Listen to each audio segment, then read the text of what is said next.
जय हिंद दोस्तों, मैं नवीन शर्मा आप सभी का स्वागत करता हूं। आशा करता हूं आप सब एकदम अच्छे हैं, एकदम बेहतरीन है। एक बार सारे प्यारे दोस्त बताएंगे आप सब कैसे हैं। आप सब जानते हैं क्योंकि एक सेशन बचा हुआ था हमारा 20-25 मिनट 30 मिनट का, और उसको हमने आज लाइव कराया था 10:30 बजे, क्योंकि सुबह के टाइम पर वो पॉसिबल नहीं था। तो आज दी एंड भी होगा इसका, और एक बार आप चीज़ों को रिवाइज करते हुए साथ के साथ में चल रहे होंगे। रितेश भाई, लवी ठाकुर, अनिरुद्धा, अंकित, मिशाल, शुभम, शुभम, अखिलेश, शिवम कुमार। ठीक है, बहुत बढ़िया, बहुत बढ़िया सर। मैं यूट्यूब की क्लास देख करके आया हूँ। तो कैसी तैयारी है एक बार लिख के बताइए, उम्मीद करेंगे अच्छी तैयारी होगी। ठीक है। आधुनिक भारत को हम पढ़ चुके थे, प्राचीन भारत को हम पढ़ रहे थे। इसमें एक वंश आता है सुंग वंश। क्या पढ़ा था हमने पिछली क्लास में? आंसर बताइए। मगध पर वंश का क्या क्रम रहा था? तो हर्यक वंश था, शेषनाग वंश था, फिर नंद वंश था, और नंद वंश का खात्मा करके फिर मौर्य वंश आया था। यही था हमारा। ठीक है। तो पुष्यमित्र सुंग मौर्य वंश के अंतिम शासक बृहद्रथ मौर्य का सेनापति था। इसने सेना का निरीक्षण करते समय बृहद्रथ की हत्या करके सुंग वंश की स्थापना की। तो सुंग वंश का संस्थापक कौन हुआ? आपका पुष्यमित्र सुंग, जो कि एक ब्राह्मण सम्राट था। इसीलिए इसके समय को ब्राह्मण साम्राज्य कहा गया। इसकी राजधानी विदिशा मध्य प्रदेश में थी। राजभाषा इसकी संस्कृत थी।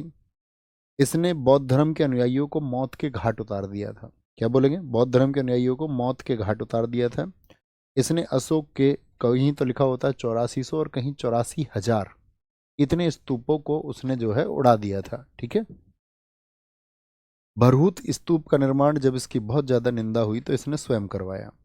इसके काल को वैदिक पुनर्जागरण का काल कहा जाता है। क्यों? इसलिए कहा जाता है क्योंकि देखिए, भारत में जब बौद्ध धर्म और जैन धर्म अपन पे, तो वेदों की जो रुचि है वो खत्म हुई थी। क्या बोलेंगे? वेदों की रुचि जब खत्म हो गई तो उस समय पर आपका इन्होंने दोबारा उसको स्थापित किया। यवनों का आक्रमण इसी के समय पर हुआ। डेमिट्रियस, जो कि यूनानी शासक था, इसके दरबार में पतंजलि रहते थे, जिन्होंने योग शास्त्र और महाभाष्य को लिखा। पाणिनि के अष्टाध्यायी से ये संबंधित है। जी भैया, क्लास आज एंड हो जाएगी। देखिए, एक बार थम्स अप करके बताना, एक विविध हम जुड़वाएंगे थोड़ा सा। ठीक है। उससे कभी क्वेश्चन ना के बराबर पूछे जाते हैं, लेकिन आज पीडीएफ में अटैच होकर मिल जाएगा आपको, तो आप उसको देख लोगे। ठीक है? नहीं भी देखेंगे तो कोई बात नहीं। पतंजलि ने 2 अश्वमेध यज्ञ कराए। अश्वमेध यज्ञ होता था कि घोड़ा जहां तक जाएगा वहां तक का साम्राज्य किसका हो जाएगा? राजा का हो जाएगा। ठीक है। भैया, क्या सिकंदर घरानंद की सेना को देख के लौट गया था? नहीं, ऐसा नहीं है। सिकंदर ने बहुत बड़े बड़े शासकों को हराया। पुष्यमित्र सुंग के लिए, पुष्यमित्र सुंग के अधिकारी हुए अग्निमित्र। माफ करेंगे, तबीयत ठीक नहीं है थोड़ी। अग्निमित्र जिसने विदर्भ का युद्ध लड़ा, इसमें राजा यज्ञसेन, उसकी बहन वाल्विका, और अग्निमित्र, जो कि मालविका और अग्निमित्र की प्रेम कहानी को दर्शाता है। इसको लेकर के कालिदास जी ने किताब भी लिखी है, रचना भी लिखी है। वसुज्येष्ठ, वसुमित्र और देवभूति। तो मुझे बताओ, सुंग वंश का अंतिम शासक। मैंने आपको पहले भी बताया, आपको इन वंशों में क्या पढ़ना है। इन वंश का जो संस्थापक है और इन वंश का जो अंतिम शासक है वो याद रखना है। अग्निमित्र ने कलिंग के विरुद्ध अभियान किया। उस समय चेदी वंश का शासन वहां हुआ करता था। चेदी वंश का जो संस्थापक रहा है वो महामेघ वाहन रहा है। जो चेदी वंश था उसका प्रतापी शासक खारवेल हुआ, और वही खारवेल है जिसने हाथी गुम्फा का अभिलेख जारी कराया था प्राकृत भाषा में। चेदी की राजधानी क्या हुआ करती थी? 16 महाजनपदों में मैंने आपको बताया था। वो आंसर बोलेंगे फटाफट से, वो आंसर आप मुझे दीजिए। जो हाथी गुम्फा अभिलेख है उसके बारे में कलिंग प्रशासन के बारे में बताया गया है। भारतवर्ष शब्द का उल्लेख इसी अभिलेख में किया गया है। सुंग वंश के बाद में, सुंग वंश आया, फिर आया आपका कण्वा वंश। सुंग वंश के अंतिम शासक देवभूति का मंत्री था वासुदेव। वासुदेव ने देवभूति की हत्या करके आपका कण्व वंश की स्थापना की। तो संस्थापक कौन हुआ? वासुदेव। और अंतिम शासक इसका रहा सुशर्मन। 2 राजधानियां इस समय पर थी, पाटलिपुत्र और विदिशा। फिर आए सातवाहन, यानी कि सुंग वंश, कण्व वंश, और इसके बाद में फिर एस सातवाहन आते हैं। सक्सा याद रख लेना इसको, सक्सा। क्या बोलोगे? सुंग वंश, कण्व वंश और सातवाहन। सातवाहन वंश का 300 वर्षों का शासनकाल रहा। इनकी भाषा जो थी वो प्राकृत थी। धर्म जो था वो ब्राह्मण था। और राजधानी हुआ करती थी सातवाहन वंश की प्रतिष्ठान। क्या हुआ करती थी? प्रतिष्ठान या पैठान, जो कि दक्षिणी महाराष्ट्र में गोदावरी नदी के तट पर स्थित है। सातवाहन वंश का जो संस्थापक था वो सिमुक था, सिमुक। और सिमुक कर्ण वंश के अंतिम शासक सुशर्मन की हत्या करके बैठा था। किसकी बोलेंगे भी फटाफट से? सिमुक का क्या बोलेंगे आप? संस्थापक सिमुक कर्ण वंश के अंतिम शासक सुशर्मन की हत्या करके बना था। सातवाहन वंश के बारे में जानकारी मिलती है कहाँ से? आपका नागनिखा अभिलेख से। नासिक अभिलेख है, हाथी गुम्फा अभिलेख मैंने आपको बताया, ये सातवाहन वंश के बारे में जानकारी देता है। सिमुक का उत्तराधिकारी हुआ था सातकर्णी प्रथम, जिसकी उपाधि रही है दक्षिण पथपति और प्रतिष्ठानपति। प्रतिष्ठानपति, बहुत बढ़िया रिंकी मौर्य जी, ठीक आंसर आपने दिया है। सातकर्णी प्रथम ने 2 अश्वमेघ यज्ञ और एक राजसूय यज्ञ किया और राजधानी बनाई अमरावती। सातकर्णी प्रथम का नाम मिलता है एल्डन सेरागोन, और ये बुक है एक पेरिप्लस ऑफ द एरिथ्रियन सी, जो कि बताती है यूनान और मौर्य साम्राज्य के बीच में व्यापार हुआ करता था, लेकिन इस बुक के राइटर जो हैं वो अज्ञात है।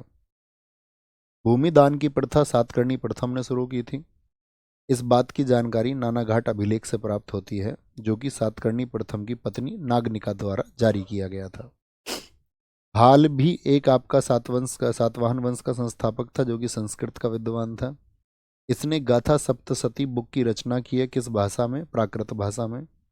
अंधकार युग भी सातवाहन वंश को कहा जाता है, क्योंकि इसके बारे में जो जानकारी है, क्या बोलेंगे, इसके बारे में जो जानकारी है वो अधूरी जानकारी सी मिलती है, और आप देखोगे जानकारी का एक जुड़ाव सा नहीं मिल पाता, इसीलिए कहा जाता है इस वंश के राजाओं के बारे में, बोलेंगे इस वंश के राजाओं के बारे में ज़्यादा जानकारी नहीं मिलती है। तो इस वंश के राजाओं के बारे में ज़्यादा जानकारी नहीं मिलती, इसीलिए इसको अंधकार युग भी कहा जाता है। बोलेंगे फटाफट से? बहुत बढ़िया, वेरी गुड वेरी गुड, कोई दिक्कत नहीं है। इसमें 2 विद्वान रहते थे, 2 विद्वान रहते थे। बोले सर, एक बच्चा कह रहा है सर अंतिम समय पर तो हम ऐसे पढ़ रहे हैं। दोस्त, इसको हम पढ़ चुके थे घटना स्वरूप, शायद आप तब जागे नहीं होंगे, या सब तब शायद आपने हमारी बात को सुना नहीं होगा। आप शायद कुछ समय पहले ही होश में आए होंगे। कुछ समय पहले ही जब आप होश में आए होंगे, तो जो कुछ दिन पहले ही जागते हैं, जब हम लगातार बोलते रहते हैं महीनों महीनों, तब नहीं जागते। अंतिम समय में हमें भी प्रभाव नहीं पड़ता है कि कौन जागा है कौन नहीं जागा है। हमें चिंता रहती है उस छात्र की जो जागृत छात्र है, जो जागता है। दरअसल में ऐसा भी होता है ना, आप ये सोचते हो कि भाई मनाने का प्रयास भर किया जाए हमेशा आपको, लेकिन ये सत्य बात है, आपको सत्य भी स्वीकार करना होगा। जो छात्र समय से पहले जाग जाते हैं वही अपने सिलेक्शन को कन्वर्ट करते हैं, जिनके अंदर हौसला होता है, जो लंबे समय तक मेहनत करते हैं। आपको लगता है कि आप 4 दिन पहले जाग जाओगे और इलॉजिकल बातें करोगे और उससे कुछ हो जाएगा, तो होना कुछ भी नहीं, नथिंग। समझ रहे हैं जी? भोला प्रसाद। इनके समय पर जो हाल थे, उनके समय पर 2 विद्वान रहते थे। एक तो सर्ववर्मन, जिनकी बुक है आपका कांतरत, उडाढ्य, जिन्होंने व्रत कथा को लिखा है, दोनों पूछी जाती है। इसी के आधार पर, व्रत कथा के आधार पर पंचतंत्र बुक लिखी है विष्णु शर्मा जी ने, जिसमें कहानियां हैं, नैतिक शिक्षा की बात की गई है, नैतिक शिक्षा की। तो गौतमी पुत्र सातकर्णी की बात करें, ये इस वंश के 23वें शासक रहे। भैया बीच के शासक कहाँ गए? मैंने कहा ना, ये अंधकार काल रहा, इस समय के राजाओं के बारे में जानकारी ही नहीं है। ठीक है, कोई बात नहीं दीपक, इनको सातवाहन वंश का पुनर्संस्थापक कहा जाता है, सातवाहन वंश का। इनकी उपाधि थी अद्वितीय ब्राह्मण, किसको कहा जाता है? एका ब्राह्मण किसको कहा जाता है? गौतमीपुत्र सातकर्णी को। त्रिसमुद्रपति किसको कहा जाता है? और वेणकटक स्वामी किसको कहा जाता है? इनकी माता का नाम था बलसरी, जिन्होंने नासिक अभिलेख जारी किया, और ये अपने बेटों के साथ संयुक्त रूप से शासिका रही हैं। जो सातवाहन वंश था, इस समय पर समाज पितृसत्तात्मक था, क्योंकि महिलाओं के नाम आते ना राजाओं के साथ में, तो बहुत सारे लोग ये सोच लेते शायद समाज मात्र सत्तात्मक रहा होगा, तो आप कहोगे नहीं। इसने सगशासक नहपान को हराया था। ठीक है, जोगल सराम्बी नासिक अभिलेख से जो बर्तन मिले हैं, वहां से इस बात को जानकारी प्राप्त होती है। 13,000 सिक्के जो मिले वो भी इस बात के गवाह हैं। इसके बाद में वशिष्ठी पुत्र सातकर्णी था, जो कि शक शासक रुद्रदामन से पराजित हुआ था। और इसने क्या किया था? रुद्रदामन से पराजित होने के बाद में उसकी पुत्री और वशिष्ठी पुत्र सतकर्णी ने अपने पुत्र, जिसका नाम शिवश्री था, उनकी शादी करा ली थी आपस में। यज्ञश्री सातकर्णी एक शासक हुआ, जिसके समय जलियान के चित्र वाले सिक्के जारी हुए। कभी नहीं पूछा जाएगा। मुझे बताना, सातवाहनों का जो अंतिम शासक था वो कौन था? विजय। सातवाहनों ने शीशे के सिक्के जारी करे, 14 धातु और तांबे के बने सिक्के भी ये चलाते थे। सातवाहन वंश के समय जो सबसे ज्यादा व्यापार होता था वो गुजरात इधर की तरफ स्थित कल्याण बंदरगाह से होता था। फिर आता है हमारा गुप्त साम्राज्य। इंपॉर्टेंट है, इससे एसएससी बहुत क्वेश्चन पूछती है। इसके बारे में जानकारी वायु पुराण, कालिदास की रचनाओं, विशाखा दत्त की जो मुद्रा राक्षस पुस्तक है इससे मिलती है। विदेशियों ने भी बहुत लिखा है। फाइयान अपनी यात्रा के समय, हिनसांग जब हर्षवर्धन के दरबार में आया, और अलबरूनी, इन लोगों ने भी लिखा है। इसको भारतीय इतिहास का स्वर्ण युग कहते हैं क्योंकि इस समय पर राजा ही ऐसे हुए, इतने विद्वान पैदा हुए, आर्यभट्ट जैसे लोग, है ना, महाकवि कालिदास जैसे लोग, आपका चिकित्सा में धन्वंतरी जैसे लोग, बेताल जैसे जादूगर, घटकरपर जैसे व्यक्ति, तो बहुत महान महान व्यक्ति इस समय पर पैदा हुए।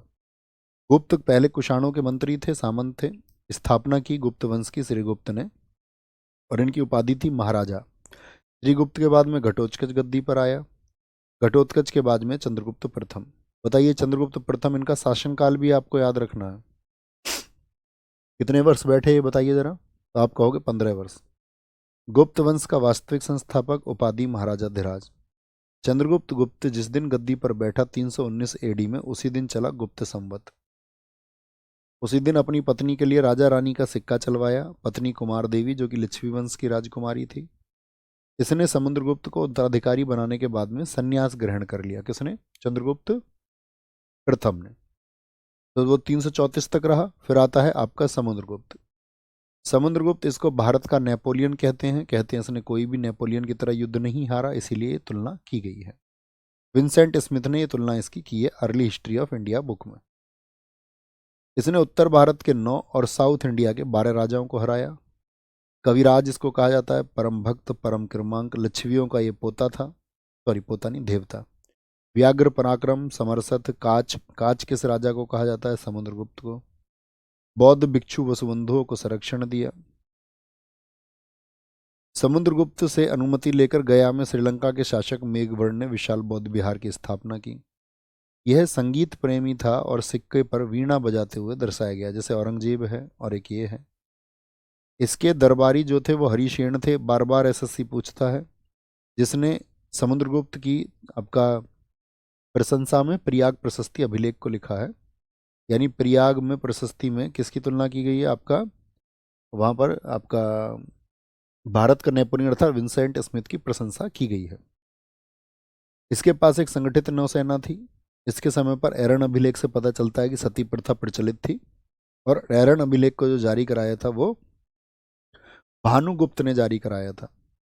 इसकी जो भाषा है वो थी संस्कृत। क्या थी भाषा? भाषा संस्कृत थी। देखिए, समुद्रगुप्त के 2 बेटे हुए। एक तो चंद्रगुप्त सेकंड, ये इसके पुत्र हैं। दूसरा बेटा हुआ रामगुप्त। रामगुप्त एक कमजोर था लेकिन बड़ा शासक था। चंद्रगुप्त द्वितीय छोटा बेटा था। रामगुप्त की पत्नी का नाम है ध्रुव देवी। दरअसल में ध्रुव देवी और चंद्रगुप्त आपस में प्रेम करते थे। दोनों को ये उम्मीद थी कि भाई इनकी शादी इनके घर वाले करा देंगे। लेकिन जब चूंकि बड़ा बेटा है, ये बड़ा बेटा है, गद्दी पे बैठता है, ध्रुव देवी घर वाले कहते हैं हम तो राजा से कराएंगे, तो इससे शादी कराते हैं। ये इतना कमजोर शासक था कि एक शख्स शासक ने इसकी पत्नी जो बहुत सुंदर थी उसको मांग लिया। बोला नहीं तो तुम्हारे राज्य पर आक्रमण करेंगे। तो रामगुप्त इतना कमजोर था, अपनी पत्नी जो है वो शकों को देने को तैयार हो गया था, रुद्र तृतीय को। जैसे ही चंद्रगुप्त द्वितीय को इस बात का पता चलता है, वो जाकर रुद्र तृतीय की हत्या करता है, ध्रुव देवी का रूप धारण करके, और इससे शादी करता है। ये सब जो है नाटक देवी चंद्रगुप्तम में लिखा हुआ है। और इस तरह शकों का अंत भी इसने किया, तो इसीलिए शकों का अरी अर्थात शकों का दुश्मन साबित हुआ चंद्रगुप्त द्वितीय। बात क्लियर है? हम सब करें, एक कहानी है ये एकदम से। अब चंद्रगुप्त द्वितीय जो कि समुद्रगुप्त का छोटा बेटा था, फिर गद्दी पर आता है। इसकी उपाधि है सकारी, यानी शकों का दुश्मन। विक्रमांक, परम भागवत और विक्रमादित्य, ये 14 विक्रमादित्यों में से एक हुआ। उदयगिरी जो साथी, उदयगिरी गुफाएं कहाँ पर मैंने आपको बताई हैं कई बार, यूट्यूब पर, कई बार नायक में, कई बार आपका जो पहला हमने यकीन बैच पढ़ा था वहां पर मैंने आपको बताया। उदयगिरी गुफाएं किस राज्य में है बताएंगे। बेताल सच में था भैया, मान लो। इसके दरबार में 9 रत्न रहते थे। कालिदास, जिनको भारत का शेक्सपियर कहा जाता है, क्योंकि शेक्सपियर ने जिस तरह से प्रेम कहानियां लिखी हैं इस तरह से इन्होंने भी लिखी हैं। तो मेघदूतम, रघुवंशम, अभिज्ञान शाकुंतलम, जिसको साथ ही पहला अनुवादित ग्रंथ कहा जाता है किसी यूरोपियन लैंग्वेज में। दुष्यंत और शकुंतला की प्रेम कहानी है। विक्रम और वर्षिम, राजा विक्रम उर्वशी की प्रेम कहानी है। मालवकाग्निमित्रम अभी बताया, कुमार संभवम है। वराहमीर, इनकी बुक पूछी जाती है आपका व्रत संहिता और पच सिद्धांतिका। वराहमिहिर, इनको जगह दी थी चंद्रगुप्त द्वितीय ने दिल्ली में, उसको बोलते मिहिर की हवेली, मिहिर की हवेली। तो उसी को धीरे धीरे आज बोलते मेहरौली, मेहरौली। शंकु, ये आर्किटेक्ट था घरों के महलों के डिजाइन के लिए। ज्योतिष से छपणक था। अमर सिंह, ये आपका डिक्शनरी लिखते थे। घटकर पर जो है वो चीफ एडवाइजर था। धनवंतरी जो है वो चिकित्सक था। वर रुचि, ये साथी आपका व्याकरण का जानकार था। बेताल भट्ट एक जादूगर था। क्या था? जादूगर। आर्यभट्ट इसी समय पर हुए आपका।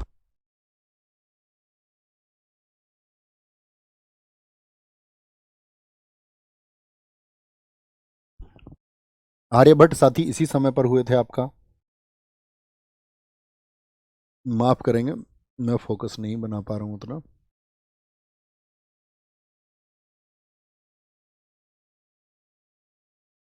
चलो, आर्यभट्ट जिन्होंने सूर्य सिद्धांत पुस्तक को लिखा है। वात्स्यायन, जिनकी बुक का नाम है कामसूत्र। फाहियान, जो कि 399 ईस्वी में भारत में आया, भारत में रहा था, इसकी पुस्तक है फाक्यों की।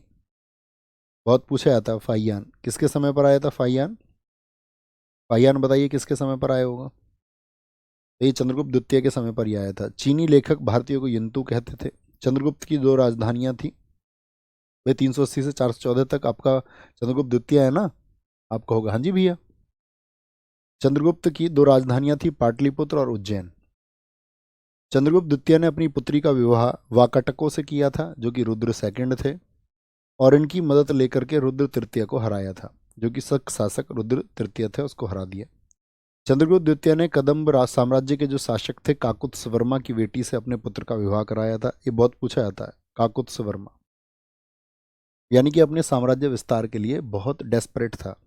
इसने मथुरा क्षेत्र को कुषाणों से छीना था, कुषाणों से छीना था। महरली के लोह स्तंभ को किसने? चंद्रगुप्त द्वितीय ने लिखवाया। इस पर आज तक जंग नहीं लगा है, इस पर चंद्र नाम इसका लिखा है। सांची के स्तंभ लेख से पता चलता है कि चंद्रगुप्त द्वितीय ने ग्राम दान किए थे।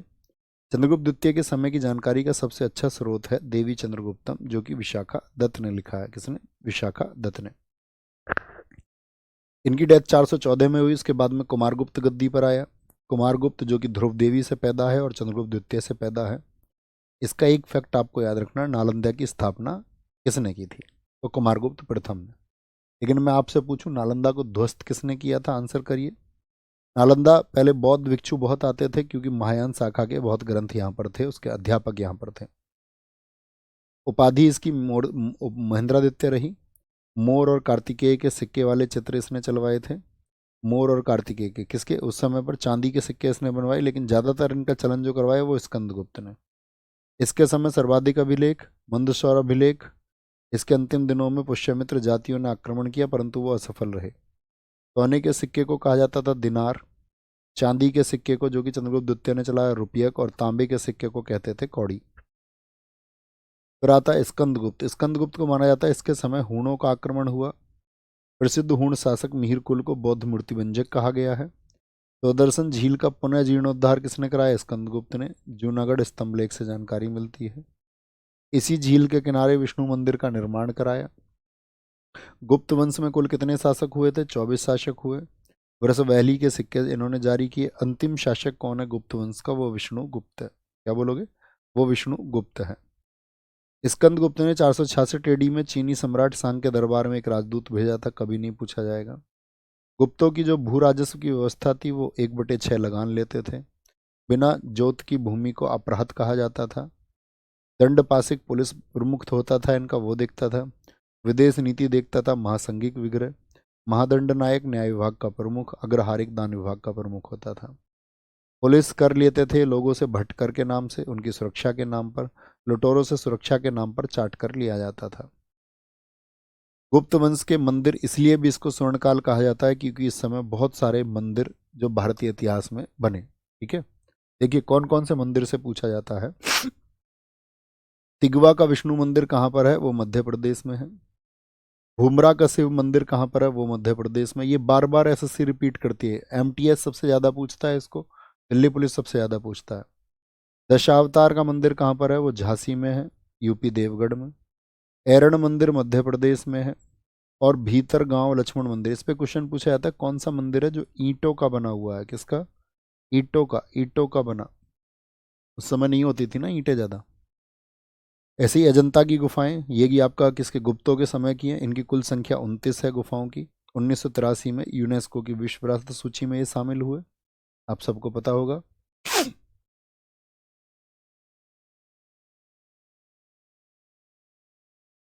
बहुत बढ़िया।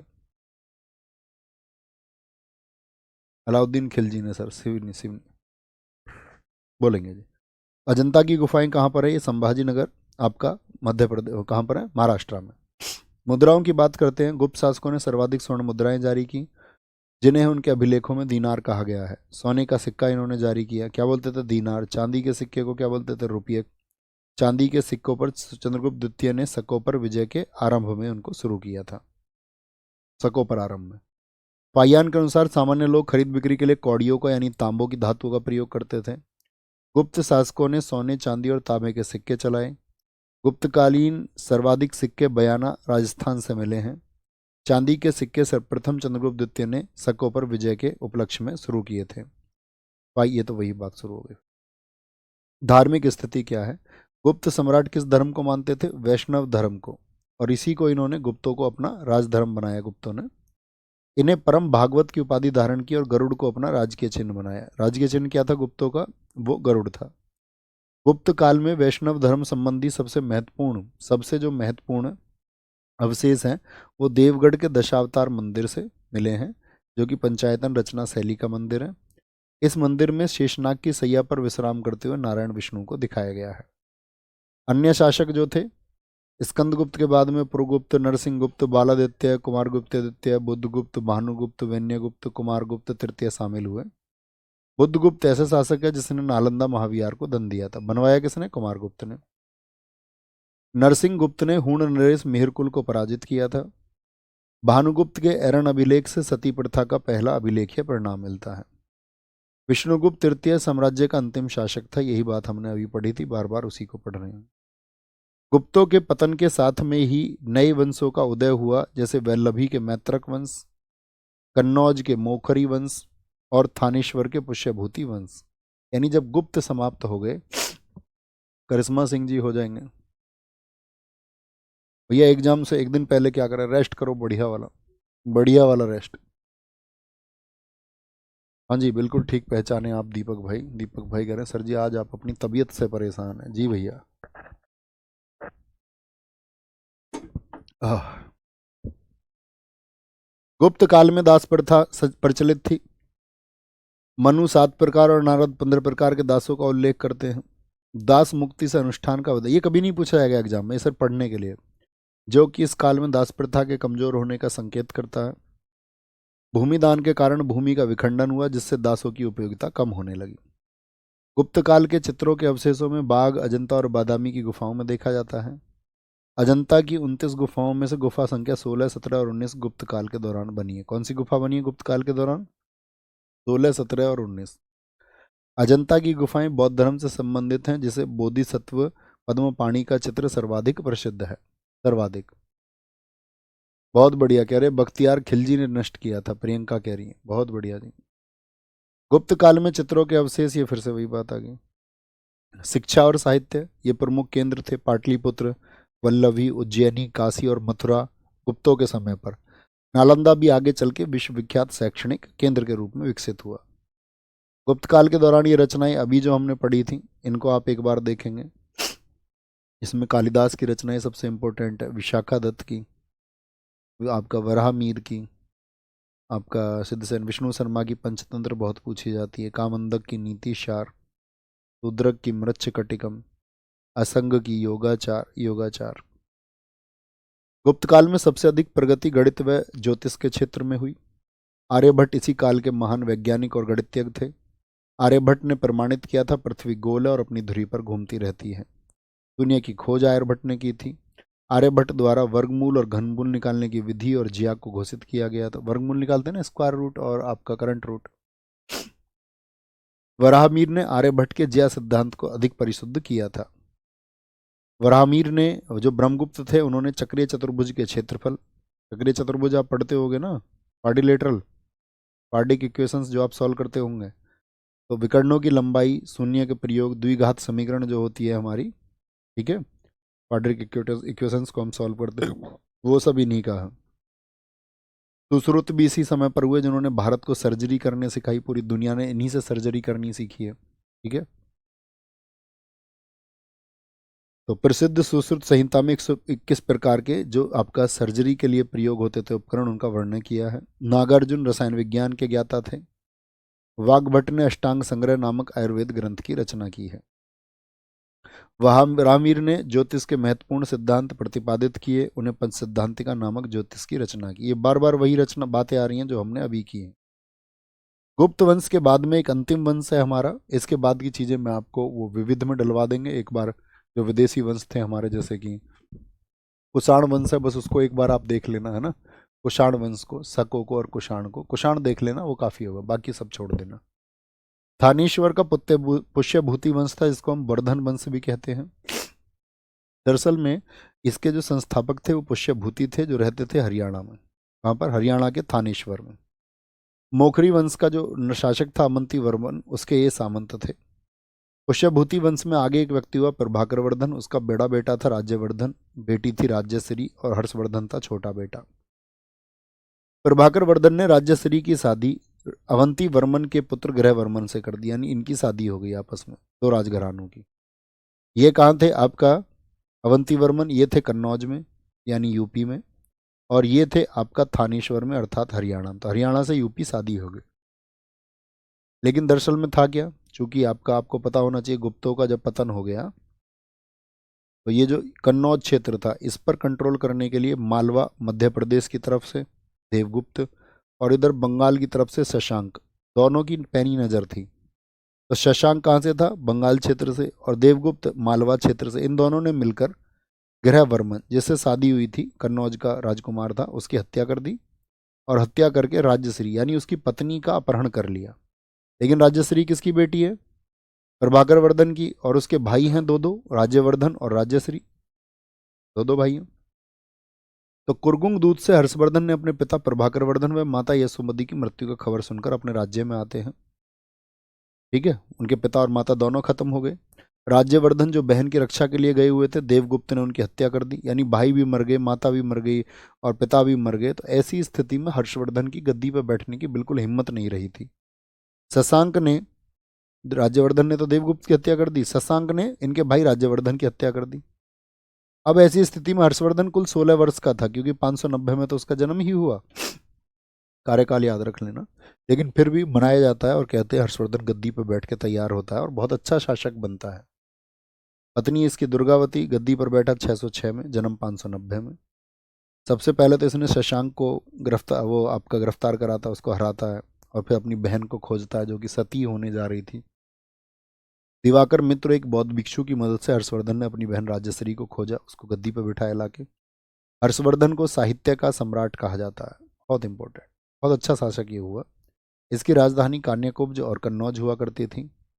हर्षवर्धन को पुलकेशिन ने हराया था। देखिए, दरअसल में जब हर्षवर्धन उत्तर भारत को जीत करके दक्षिण भारत की तरफ जाना चाहता था, तो नर्मदा नदी के तट पर उसको किसने रोक दिया, पुलकेशिन ने, 618 एडी में। यानी हर्षवर्धन कभी भी दक्षिण भारत की तरफ नहीं जा पाया था। हर्षवर्धन के नाटक हैं नागानंद, रत्नावली, प्रियदर्शिका, बहुत इंपॉर्टेंट है। और नाटक लिखने का जो श्रेय जाता है वो जाता है धावक को। धोई पुस्तक है जिसने भुवनदूत पुस्तक को भी लिखा है, कहते हैं हर्षवर्धन बोलते थे और ये लिखता था। हर्षवर्धन के दरबारी बाणभट्ट, ये इनके दरबारी कवि थे जिन्होंने कादम्बरी और हर्षचरित्र को लिखा है। हर्षचरित्र का कहा जाता है थोड़ा सा हिस्सा खुद हर्षवर्धन ने भी लिखा है। मयूर भट्ट ने सूर्य शतक को लिखा है। मतंग दिवाकर ने मौर्य आपका किसको लिखा है, मयूर शतक को लिखा है, ठीक है। मयूर भट्ट की किताब है, एक कन्फ्यूजन हो जाएगा आपको। मतंग दिवाकर ने नहीं लिखा है मयूर शतक को, ये मतंग दिवाकर की कोई बुक नहीं है। सोडल ने हर्षवर्धन को साहित्यिक हर्ष कहा है, यानी कि उसकी साहित्य में बहुत रुचि थी। और हर्षवर्धन के दरबार में भारत घूमने आया हिनस्वांग। 630 में आया, 645 में गया, 15 वर्ष रहा। चीन से आया था। यात्रियों का राजकुमार क्यों कहते हैं इसको? आए तो बहुत सारे यात्री, क्योंकि इसने जो लेखन किया है वो सबसे ज़्यादा विश्वसनीय और सटीक है, इसीलिए इसको सभी यात्रियों का राजकुमार कहा जाता है। इसको तसांग भी बोलते हैं। 18 महीने नालंदा में गया, महायान शाखा में पढ़ा। जब ये नालंदा में गया तो कुलपति हुआ करते थे सीलभद्र। 5 बच्चों पर एक विद्यार्थी था, 5 बच्चों पर एक शिक्षक था। इसका जो यात्रा विवरण है वो सीयू की पुस्तक में लिखा हुआ है, सीयू की। हिनसांग की जीवनी को विहिली ने लिखा है। किसने? विहिली ने, जो कि आपका सीयू की पुस्तक के बारे में है। क्या बताया गया सीयू की में? व्यापार होता था सबसे अच्छा कहाँ से? कन्नौज से। दक्षिण में व्यापार का महत्वपूर्ण केंद्र कांची हुआ करता था। हर्ष की सेना चतुरंगिणी थी। हर्ष का नाम था शिलादित्य, ये कहा गया है। हर्ष की सेना में जो आपका 1 लाख की सेना का प्रमुख होता था उसको कुंतल कहते थे। हर्षवर्धन प्रत्येक 5 वर्ष में महामोक्ष परिषद का आयोजन करता था, और इसमें क्या करता था, 5 साल में इसने जो भी जमा किया उसको डोनेट कर देता था। प्रयाग और कन्नौज। कुंभ मेले जो शुरू हुए हैं आपको पता है, कुंभ मेला प्रयाग, हरिद्वार, नासिक और उज्जैन में नदियों के किनारे लगता है। तो ये जो शुरुआत है हर्षवर्धन ने ही की है। अर्धकुंभ 6 वर्षों में, कुंभ 12 वर्षों में, महाकुंभ 144 वर्षों में, 24 नहीं 144 वर्ष ये आयोजित होता है। हर्ष के बेटे रहे बाद में भाग्यवर्धन और कल्याणवर्धन, लेकिन ये कुछ काम के नहीं रहे। ये हमारा मेजर टॉपिक्स थे जिनका कम समय के रहते हुए हमने आपको हिस्ट्री में रिवीजन कराने का प्रयास किया, और कुछ चीज़ें मैंने आपको मार्क की हैं कि भैया मार्क्ड चीज़ें एग्जाम में पूछे जाने के चांसेस होते हैं। हालांकि आप भी उसी एक स्थिति में होंगे कि जी परीक्षा, हालांकि हम बहुत दिन से पढ़ रहे थे तो अभी तबीयत बहुत ज़्यादा ख़राब है, बहुत कुछ कहने की स्थिति में नहीं हूँ। सिर्फ इतना कहना चाहूँगा आपसे, जो भी मेहनती रहे, जो भी बहुत मेहनत उन्होंने की है, ऑल द बेस्ट। आप सब सेलेक्ट हो, जिस भी साथी ने मेहनत की है, चाहे बहन हो चाहे भाई हो, आपके सपने पूरे हों, आज नहीं तो कल पूरे हों। अब की बार जिन्होंने बहुत मेहनत बहुत शिद्दत से नहीं की थी वो अगली बार बहुत मेहनत करेंगे, ये उम्मीद है। और जिन साथियों की इस बार ही अच्छी मेहनत थी, जिन्होंने अपना डेडिकेशन बाकी चीज़ों को त्याग किया अपने भविष्य के लिए, ठीक है, भविष्य के लिए जिन्होंने इस बार मेहनत की वो ज़रूर सफल होंगे। All the best, love you all. और जिस दिन आप सेलेक्ट होंगे बस मेरी एक बात याद रख लेना, उतनी ही खुशी हमें होती है जितने कि अपने सगे भाई बहन की कामयाबी की खुशी होती है। तो एक दिन हम मिलेंगे और बहुत मुस्कुराएंगे उस सिलेक्शन को लेकर के, और वो दिन ज़रूर आएगा। Today is the last class, today is the last class. एक पीडीएफ मिलेगी, उसमें आपको विविध मिलेगा, थोड़ा बहुत वो पढ़ लेना। बाकी आपके जो अपने नोट्स हैं उन्हीं को आप रिवाइज़ करिए, और बहुत अच्छे से खुशियाँ आपके घर में आएंगी और बहुत जल्दी आएंगी। ठीक है, ख्याल रखिए। नमस्ते, जय हिंद, जय भारत, टेक केयर।